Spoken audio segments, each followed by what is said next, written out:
إن الله عنده علم الساعة صدق الله المولانا العظيم وصدق الرسول النبي الكريم ونحن على ذلك من الشاهدين والشاكرين والحمد لله رب العالمين.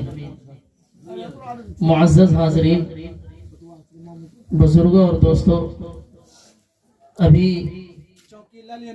ہمارے درمیان بہت قیمتی اور اچھی نصیحتیں آئی ہیں.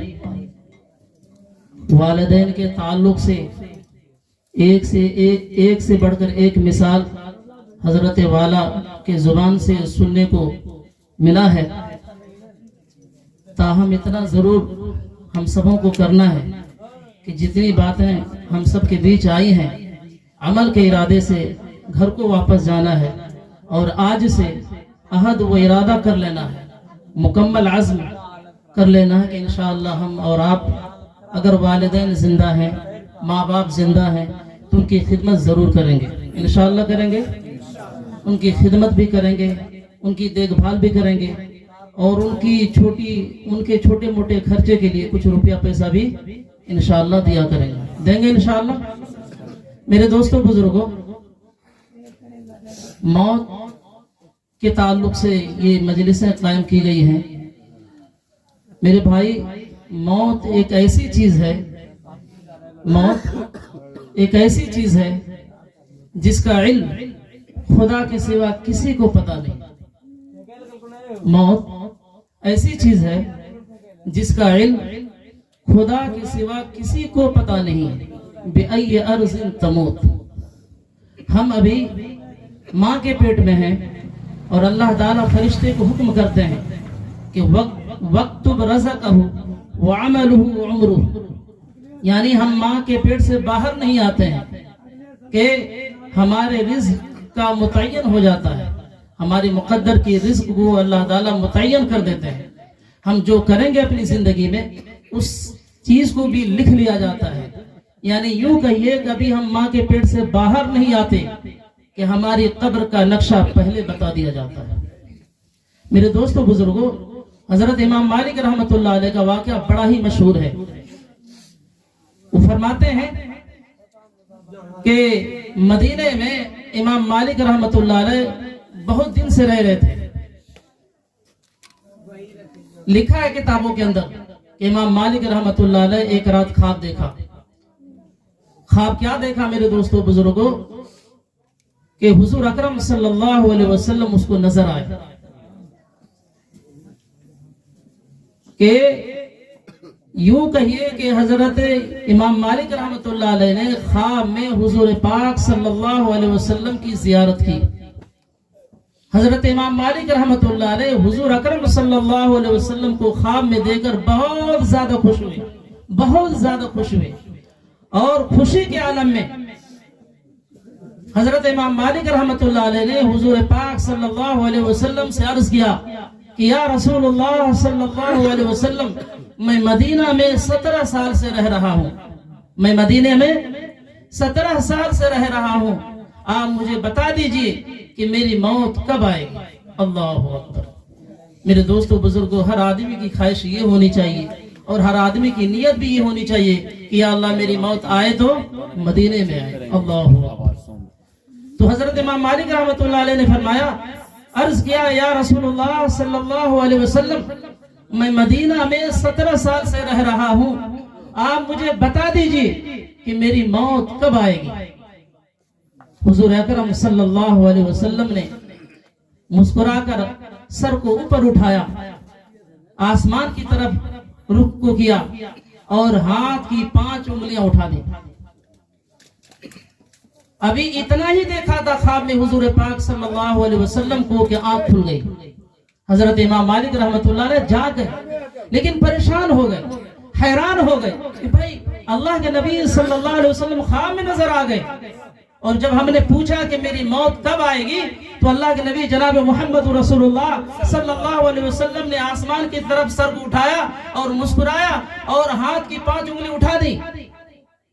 اب 5 انگلی اٹھانے سے کیا اشارہ ہے؟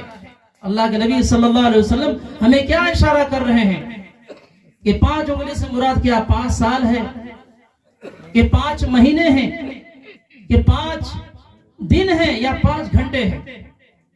میرے دوستو بزرگوں، اس زمانے میں حضرت علامہ ابن سیرین رحمۃ اللہ علیہ رحمہ جو خواب کے تعبیر کے وقت کے بڑے امام تھے، یعنی کوئی بھی آدمی کسی طرح کا بھی کوئی بھی خواب دیکھتا تو حضرت ابن سیرین رحمۃ اللہ علیہ کے پاس پہنچتے اور اپنا خواب بتاتا تو حضرت ابن سیرین رحمۃ اللہ علیہ اس خواب کی تعبیر کو بالکل صحیح بتا دیا کرتے تھے۔ حضرت امام مالک رحمۃ اللہ علیہ حیران ہو کر ایک آدمی کو حضرت ابن سیرین رحمۃ اللہ علیہ کی خدمت میں بھیجتا ہے، کہتا ہے کہ جاؤ خواب کی تعبیر پوچھ کر کے آؤ۔ وہ آدمی جاتا ہے حضرت ابن سیرین رحمۃ اللہ علیہ کی خدمت میں، اور حضرت امام مالک رحمۃ اللہ علیہ نے جس طرح سے خواب میں حضور اکرم صلی اللہ علیہ وسلم کو دیکھا اور جس طرح کا اشارہ اللہ کے نبی جناب محمد رسول اللہ صلی اللہ علیہ وسلم نے حضرت امام مالک کی طرف انگلی کا اشارہ کر کے بتایا، اس خواب کو، اس حقیقت کو حضرت ابن سیرین رحمۃ اللہ علیہ کی خدمت میں ہو پیش کر دیا۔ میرے دوستوں بزرگوں، لکھا ہے کتابوں کے اندر کہ اس خواب کو سننے کے بعد حضرت ابن سیرین رحمۃ اللہ علیہ بھی پریشان ہو گئے، کہنے لگے دیکھو یہ خواب کوئی عام آدمی کا نہیں ہے، یعنی یہ خواب دیکھنے والا کوئی عام آدمی نہیں ہے، یہ تو وقت کا کوئی بڑا امام ہے۔ اللہ اکبر، یہ خواب دیکھنے والا کوئی عام آدمی نہیں ہے بلکہ یہ خواب کا دیکھنے والا وقت کا کوئی بڑا امام ہے، کوئی بڑا عالم ہے۔ بتاؤ کہ یہ خواب کس نے دیکھا ہے؟ راز ظاہر ہوا، کہا کہ امام مالک رحمۃ اللہ علیہ نے اس خواب کو دیکھا ہے۔ تو حضرت ابن سیرین رحمۃ اللہ علیہ نے فرمایا کہ یہ خواب میں جس طرف اشارہ کیا ہے، اللہ کے نبی جناب محمد رسول اللہ صلی اللہ علیہ وسلم نے قرآن کی وہ آیت پڑھ دی، خمس لا يعلمه الا اللہ، خمس لا يعلمه الا اللہ، یعنی موت ایسی چیز ہے، موت ان 5 چیزوں میں سے ایک ہے جس کا علم اللہ کے سوا کسی کو معلوم نہیں۔ خمس لا يعلمه الا اللہ، کہ موت ان 5 چیزوں میں سے ایک ہے جس کا علم اللہ کے سوا کسی کو معلوم نہیں ہے۔ ابھی جہاں ہم اور آپ جس مجلس میں بیٹھے ہیں، ہم سب جانتے ہیں کہ یہ کس طرف منسلک ہو کر کے جو نہیں اس مجلس کو سجائی گئی ہے، یا اس طرح کے میلاد النبی صلی اللہ علیہ وسلم کو کیا جا رہا ہے۔ سب جانتے ہیں کہ مرحومہ کچھ دن پہلے تھی، گھر میں رہتی تھی، ٹھنڈ لگتی تھی کپڑا پہنتی تھی، کمبل اوڑھتی تھی، گرم بستروں میں لیٹ جایا کرتی تھی، بچوں کو حفاظت سے رہنے کے لیے، کپڑے پہننے کے لیے حکم کیا کرتی تھی، بتلاتی تھی کہ بیٹے اس طرح چلو، بچے اس طرح چلو، اس طرح سے پورے گھر کی نگرانی کیا کرتی تھی، اپنے بچوں پر مہربان رہا کرتی تھی، اپنے بچوں کے لیے فکر مند رہا کرتی تھی، اپنے اولاد کی حوصلہ افزائی مستقل کیا کرتی تھی اور دعائیں بھی دیا کرتی تھی۔ لیکن آج مرحومہ گئی ہیں، ان مرحومہ کی جو بھی اولاد ہیں، بیٹے ہیں، آج ترستے ہیں، دیکھنے کے لیے ترستے ہیں کہ کہاں ہے میری ماں۔ آج ہر آدمی جو حیات سے ہے، زندہ ہیں، وہ گھر میں ہیں، جن کے والد صاحب ہیں وہ گھر میں ہے، زندہ ہیں، آرام سے بچوں پر اس کی نگرانی ہو رہی ہے، لیکن مرحومہ کے جو بیٹے ہیں ان کو احساس ہو رہا ہے کہ اب ہماری ماں سے کبھی بھی ملاقات نہیں ہوگی۔ ہماری ماں نے ایسے سفر پہ گئی ہے، اتنے لمبے سفر پر گئی ہے کہ اب واپس کا کوئی قانون ہی نہیں ہے۔ اللہ اکبر۔ تو اللہ کے نبی جناب محمد رسول اللہ صلی اللہ تعالی علیہ وسلم نے ارشاد فرمایا کہ خمس لا يعلمه الا اللہ، کہ موت ان 5 چیزوں میں سے ایک ہے جس کا علم اللہ کے سوا کسی کو معلوم نہیں ہے۔ وہ 5 چیز کیا بتایا حضرت امام مالک رحمۃ اللہ علیہ کو؟ حضور پرنور صلی اللہ علیہ وسلم نے کہ ان اللہ عنده علم الساعہ، ان اللہ عنده علم الساعہ، کہ قیامت کب آئے گی اس کا علم اللہ کے سوا کسی کو معلوم نہیں۔ پیشن گوئی اللہ کے نبی صلی اللہ علیہ وسلم نے بتلائی ہے نشانی آپ صلی اللہ علیہ وسلم نے بتلائی ہے، علامات اللہ کے نبی جناب محمد رسول اللہ صلی اللہ علیہ وسلم نے قیامت کے آنے کے تعلق سے بتائے ہیں، لیکن کب آئے گی، کس وقت آئے گی، اس کے بارے میں نہیں بتایا۔ اس کا علم اللہ کی سوا کسی کو معلوم نہیں۔ اگر معلوم ہوتا تو اللہ کے نبی جناب محمد رسول اللہ صلی اللہ علیہ وسلم مہینہ بھی قیامت کا آنے کا بتا دیتے، دن اور تاریخ بھی بتا دیتے، لیکن نشانی بتلائی ہے، علامات بتلائے ہیں، متعین کر کے نہیں بتلائے۔ تو اللہ کے نبی صلی اللہ علیہ وسلم نے اشارہ کر کے بتایا کہ ان اللہ عنده علم الساعہ، کہ قیامت کب آئے گی اس کا علم اللہ کے سوا کسی کو نہیں معلوم۔ آگے فرمایا کہ وَيُنَزِّلُ الْغَيْثَ، کہ بارش کب ہوگی، کس وقت ہوگی، کہاں ہوگی، کدھر سے ہوگی، اس کا رخ کیا ہوگا، اس کے حالات کس طرح ہوں گے، کسی کو نہیں معلوم سوائے اللہ۔ وَيُنَزِّلُ الْغَيْثَ، صحیح بات ہے۔ آج کل تھوڑا سا سائنس کا زمانہ آ گیا ہے تو کچھ باتیں سائنس کے ذریعے سے، مشینوں کے ذریعے سے معلوم ہو جاتی ہے، لیکن مکمل اس کو بھی یقین کے ساتھ جو ٹھوس خبر نہیں ملتی ہے۔ لیکن صحیح علم اللہ کے علاوہ کسی کو معلوم نہیں۔ میرے دوستوں بزرگوں، بہت سال ہو گیا اس بات کو پیپر اور اخبار میں پڑھے ہوئے، لگ بھگ 1998 کی بات ہے۔ ہم جب پڑھ رہے تھے مدرسے میں تو نئی دنیا ایک اخبار چھپتی تھی، نئی دنیا کے نام سے، اس میں کچھ باتیں لکھی ہوئی تھی، جس بات کو ناسا جو سائنٹسٹ کا جو سینئر ہے، مجھے اتنا علم نہیں ہے لیکن میں پڑھا ہوں، اس میں لکھا ہوا تھا ایران کے تعلق سے کہ ایران کا جو شہر ہے تہران، جس کو راجدھانی کہا جاتا ہے، وہاں بہت بھیانک بھوکم آنے والا ہے، بہت خطرناک زلزلہ آنے والا ہے، اتنا بھیانک ہوگا، اتنا خطرناک زلزلہ ہوگا کہ تہران کی پہچان ختم ہو جائے گی۔ اب جو بہت بڑے سائنٹسٹ ہیں جن کی بات کو دنیا مانتی ہے، اب اس نے اس طرح کا اعلان کر دیا کہ تہران کچھ دنوں میں دنیا سے ختم ہو جائے گا، نیست و نابود ہو جائے گا، تہران کا کوئی پہچان باقی نہیں رہے گا۔ لہذا ایران کی جو گورنمنٹ ہے، جو سرکار ہے، جو حکومت کے عہدیدار ہیں، اس کو چاہیے کہ اس کے بچاؤ کے لیے کچھ الگ سے انتظام کرے۔ دوسرے ہفتے میں پھر خبر آئی کہ جو تہران ہے ایران کا راجدھانی، وہاں کی جو دارالحکومت ہے، وہ یعنی راجدھانی ہے، اس چیز کو شہر اصفہان منتقل کرنے کا کام شروع ہو گیا۔ یعنی بجائے راجدھانی جو ہے اب تہران نہ ہو کر کے دوسرے شہر اصفہان کو کر دیا، کام بھی شروع ہو گیا میرے دوستوں بزرگوں۔ اور ہم مسلسل اس بات کو جاننے کے لیے اس نئی دنیا کو پڑھتے رہتے کہ پتہ نہیں اب ایران کے تعلق سے کیا بات آ رہی ہے، اب ایران کے تعلق سے کیا بات آ رہی ہے۔ لیکن میرے دوستوں بزرگوں، سال گزر گیا، وہ تاریخ گزر گیا، لیکن شہر تہران میں نہ تو کوئی خطرناک بھیانک بھوکم آیا، نہ زلزلہ، یوں کا یوں ابھی بھی شہر تہران ایران کا راجدھانی ابھی بھی برقرار ہے۔ اور اعلان کیا تھا سائنسدانوں نے کہ تہران کا جو ہے نا وجود ہی ختم ہو جائے گا، لیکن ابھی بھی باقی ہے۔ تو اس سے پتا چلا کہ جو سائنس کے ذریعے سے، جو ٹیکنالوجی کے ذریعے سے کبھی کبھی ہمیں معلوم ہو جاتی ہے کہ اب بارش ہوگی، اب دن خراب ہوگا، یہ کبھی کبھی ہوتی ہے، مستقل نہیں ہوتی ہے۔ ابھی پرسوں کا دن تھا، ہر کوئی سمجھ رہا تھا کہ دن صاف نہیں ہوگا، دن صاف نہیں ہوگا، سورج کی روشنی ہم نہیں دیکھ پائیں گے، لیکن 2 گھنٹے کے بعد بہترین دن جو دکھائی دے دیا، دھوپ اچھی خاصی ہو، ہم لوگ محسوس کرنے لگے۔ تو یہی بات ہے۔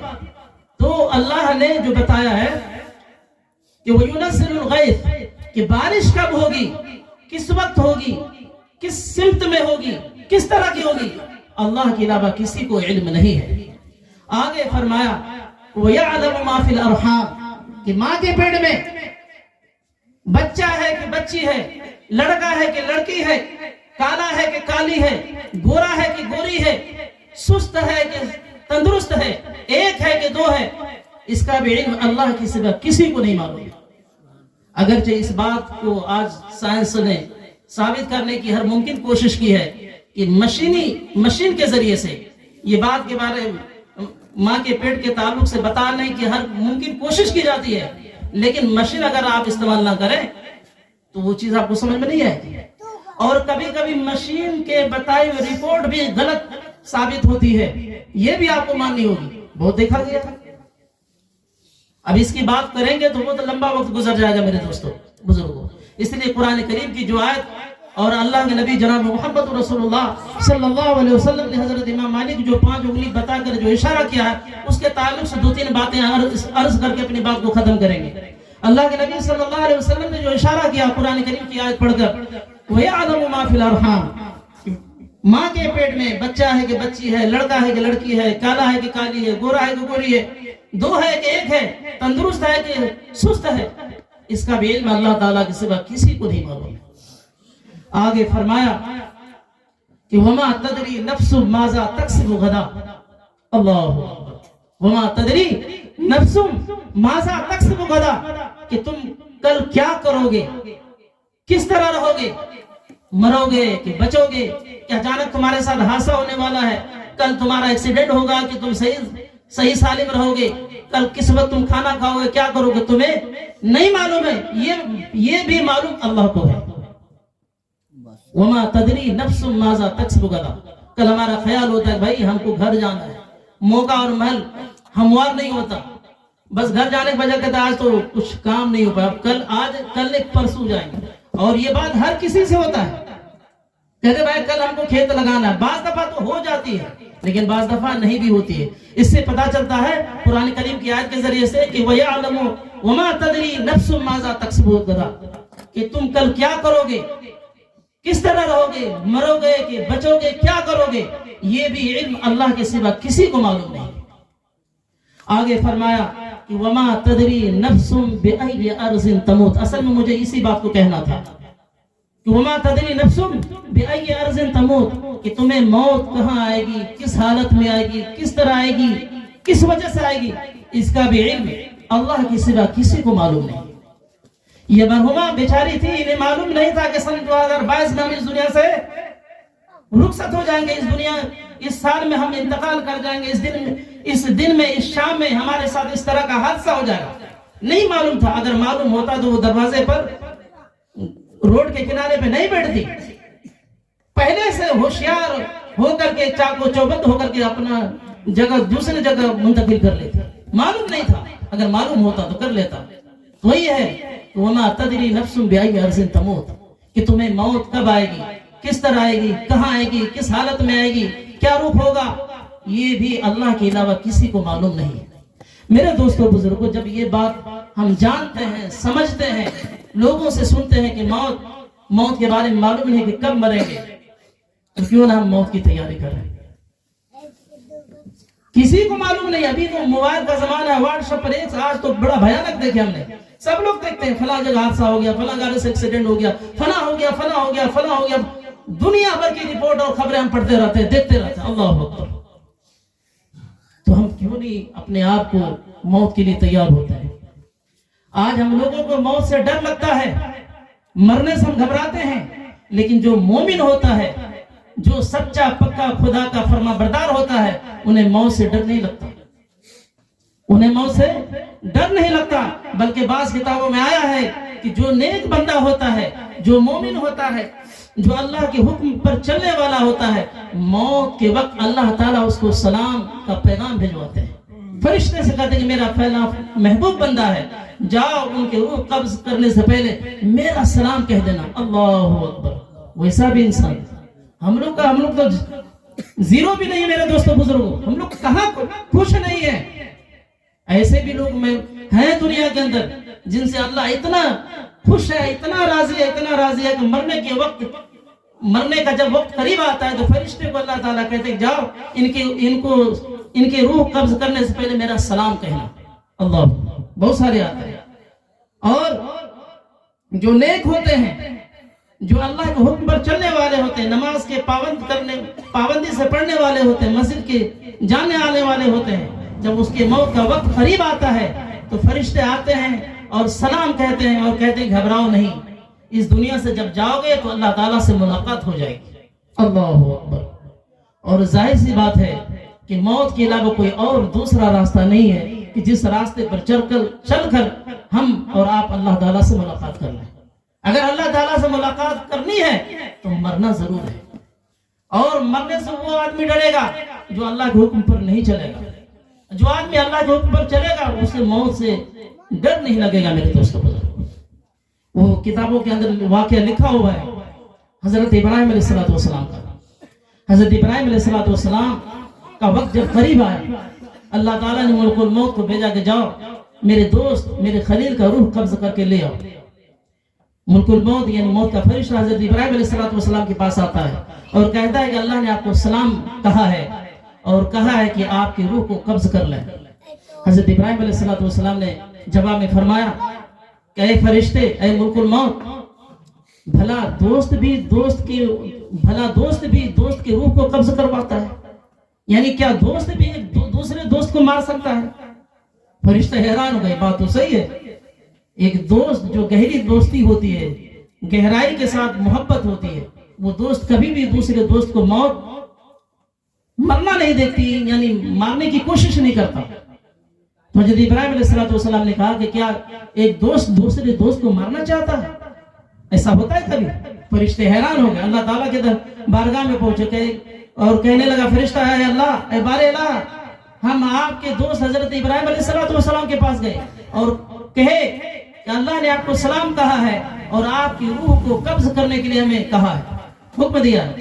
تو آپ کے دوست یعنی آپ کے خلیل حضرت ابراہیم علیہ السلام کہنے لگے بھلا دوست بھی کوئی دوسرے دوست کو مارتا ہے, اب یہاں کیا کریں؟ تو اللہ تعالیٰ نے کہا اے فرشتے جاؤ, کہنا کہ کیا ایک دوست دوسرے دوست سے ملنا چاہے تو کیا دوسرے دوست انکار کر دے گا؟ پھر وہ فرشتے آئے اور کہنے لگے دیکھیے اللہ نے آپ کو سلام کہا اور کہا ہے کہ کیا ایک دوست دوسرے دوست سے ملنا چاہے تو کیا دوسرے دوست ملنے سے انکار کر سکتا ہے؟ حضرت ابراہیم علیہ السلام سمجھے, کہنے لگے جب یہ بات ہے تو ابھی جلد سے جلد میری روح کو قبض کرو. اللہ اکبر, اللہ اکبر, اللہ اکبر, اللہ اکبر. میرے دوستوں بزرگ, آج ہم سب موت سے گھبراتے ہیں, موت کی تیاری نہیں کرتے. اللہ کے نبی جناب محمد رسول اللہ صلی اللہ علیہ وسلم نے ارشاد فرمایا کہ سب سے عقل مند اور محتاط آدمی وہ ہے جو مرنے سے پہلے موت کی تیاری کرے. کریں گے انشاءاللہ موت کی تیاری. کیسے کریں گے موت کی تیاری؟ سن کر کے بات ختم کرنے تک. دیکھیں میرے دوستوں بزرگوں, وہ ہے نا کہ آگاہ اپنی موت سے کوئی بشر نہیں, آگاہ اپنی موت سے کوئی بشر نہیں. سامان ہے 100 برس کا, پل کی خبر نہیں. آپ یہ مت سمجھیے کہ ابھی تو ہم 20 سال کے ہیں, ابھی تو 40-60 سال کا زمانہ اور گزارنا ہے. نہیں ہو سکتا میرے دوستوں بزرگوں. آپ یوں نہ سمجھے ابھی تو ہماری عمر 50 سال کی ہے. نہیں, پتہ نہیں کب کس وقت کہاں آئے گی جس کا ذکر ابھی آپ نے سن لیا ہے. تو بہرحال لمبی گفتگو میں نہیں جانا ہے, مختصر انہی باتوں کو ہمیں بتانا تھا, چھوٹی موٹی بات. چونکہ مرحومہ اس دنیا سے رخصت ہو گئی ہے, ہم کو اور آپ کو بھی اس مرحلے سے گزرنا ہے, تو لہٰذا ہم سب کو چاہیے کہ ہم اس کی تیاری کریں. اللہ کے نبی جناب محمد رسول اللہ صلی اللہ علیہ وسلم ہر جمعہ کو مسجد نبوی سے قبرستان جایا کرتے تھے اور اپنے صحابہ سے فرماتے تھے اے میرے صحابہ چلو شہر خاموشہ کی طرف چلیں. اے میرے صحابہ چلو اس شہر خاموشہ کی طرف چلیں جہاں لوگ قبر میں اندر گئے تو باہر نہیں نکلے, جو چپ ہیں تو بولتے نہیں, جو سوئے تو اٹھے نہیں. چلو دیکھا ہے اللہ کے نبی صلی اللہ علیہ وسلم نے فرمایا کہ تم قبروں کی زیارت کیا کرو, تم قبروں کی زیارت کرو, قبرستان جایا کرو, اس سے تمہیں موت یاد آئے گی, اس سے تم کو اپنی موت یاد آئے گی اور تم موت کی تیاری کرنا شروع کر دو گے. میرے دوستوں بزرگوں, یہ چند باتیں تھیں. دعا کیجیے اللہ تعالی ہم سبوں کو کہنے سننے سے عمل کی توفیق عطا فرمائے اور ہم میں سے ہر ایک کو چلتا پھرتا مسلمان بنائے اور مرنے سے پہلے موت کی تیاری کرنے کی اللہ تعالی ہم سبوں کو توفیق عطا فرمائے. وآخر دعوانا ان الحمدللہ رب العالمین. دعا میں پڑھیں, درود شریف پڑھ لیں. اللهم صل على محمد وعلى ال محمد كما صليت على ابراهيم وعلى ال ابراهيم انك حميد مجيد. اللهم بارك على محمد وعلى ال محمد كما باركت على ابراهيم وعلى آل إبراهيم إنك حميد مجيد. اللهم إني ظلمت نفسي ظلما كثيرا ولا يغفر الذنوب إلا أنت فاغفر لي مغفرة من عندك وارحمني إنك أنت الغفور الرحيم. ربنا آتنا في الدنيا حسنة وفي الآخرة حسنة وقنا عذاب النار. حسبنا الله ونعم الوكيل نعم المولى ونعم النصير على الله توکلنا. یا اللہ ابھی بہت ساری باتیں کہی گئی ہیں مولا، سب سے پہلے ہمیں ان باتوں پر عمل کی توفیق عطا فرما، اور یہاں جتنے بھی سامعین حضرات ہیں ماں اور بہنیں سنی ہیں یا اللہ انہیں 100% عمل کی توفیق عطا فرما. یا اللہ ہم سب کی اصلاح فرما، یا اللہ ہم سب کی اصلاح فرما. یا اللہ ہم سب کو دین کے داعی اور شیدائی بنا، صراط مستقیم پر چلنے کی توفیق عطا فرما.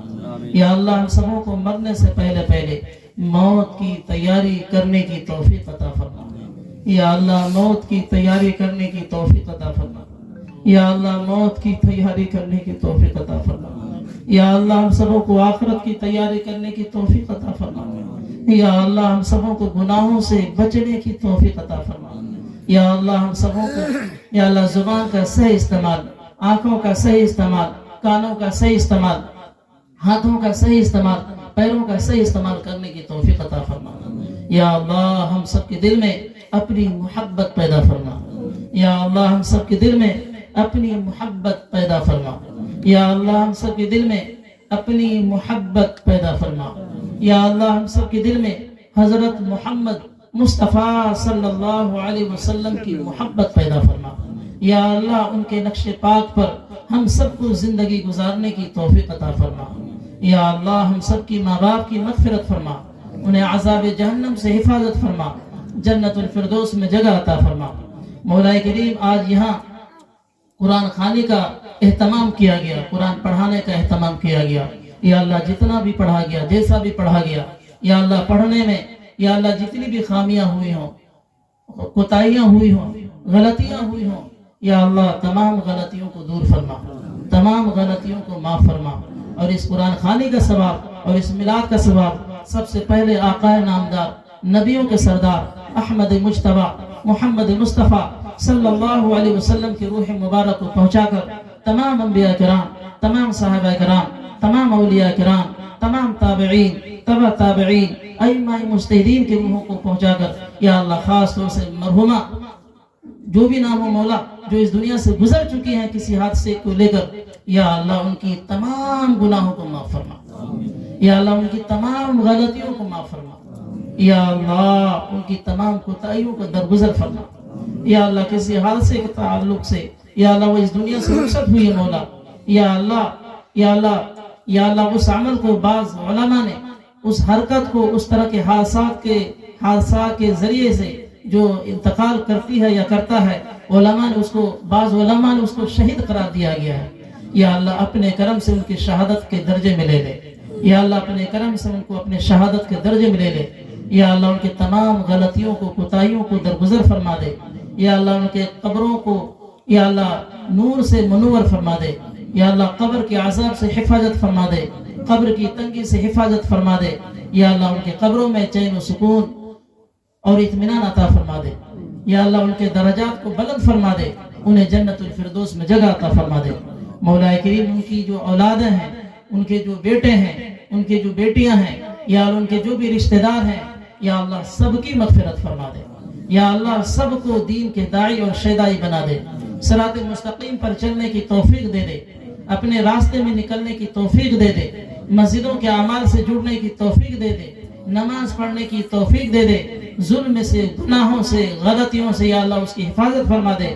یا اللہ دین کے داعی اور شیدائی بنا دے، دین کے رہبر بنا دے. یا اللہ ان کے ہر عمل کو قبول و منظور فرما لے، ان کی تمام غلطیوں کو یا اللہ معاف فرما دے. یا اللہ جس نیت سے اہل خانہ نے قرآن خوانی کرایا ہے، میلاد النبی صلی اللہ علیہ وسلم پڑھوایا ہے، کرایا ہے، یا اللہ ان کے تمام مقاصد کو، تمام جائز تمناؤں کو یا اللہ سے میلاد النبی صلی اللہ علیہ وسلم کی برکت سے اور قرآن خوانی کی برکت سے ان کے تمام جائز مقاصد کو یا اللہ بھرپور قبول فرما لے. یا اللہ بھرپور قبول فرما لے. یا اللہ ہم سب بھی تیرے کرم کے محتاج ہیں، تیرے سامنے ہاتھ پھیلائے ہوئے ہیں. یا اللہ ہم میں سے ہر ایک کوئی نہ کوئی مشکل میں مبتلا ہے مولا، کسی نہ کسی مسائل سے دوچار ہے. یا اللہ ہم سب تیرے سامنے ہاتھ پھیلائے ہوئے ہیں. یا اللہ تیرے کرم کی بھیک مانگتے ہیں. یا اللہ تیرے رحم کی بھیک مانگتے ہیں. یا اللہ اپنے رحم سے، اپنے کرم سے یا اللہ ہم سب کی تمام پریشانیوں کو دور فرما. یا اللہ ہم سب کی تمام مشکلوں کو آسان فرما. یا اللہ ہم سب کے گھروں میں خیر و برکت عطا فرما، کاروبار میں ترقی عطا فرما، صحت تندرستی عطا فرما. یا اللہ اچانک ہونے والے حادثات سے یا اللہ ہم سب کی حفاظت فرما. یا اللہ جو بیمار ہیں انہیں شفا کلی عطا فرما، جو پریشان ہیں یا اللہ ان کی پریشانیوں کو دور فرما. یا اللہ جن کے جس طرح کی بھی جائز مقاصد ہیں یا اللہ ہر ایک کے جائز مقاصد کو بھرپور قبول و منظور فرما. مولا کریم اس مختصر سی دعا کو محض اپنے فضل و کرم سے اپنے حبیب جناب محمد رسول اللہ صلی اللہ علیہ وسلم کے صدقے توفیق قبول فرما. صلی اللہ تعالی علی خیر خلقہ محمد وآلہ واصحابہ واہل بیتہ اجمعین آمین برحمتک یا ارحم الراحمین.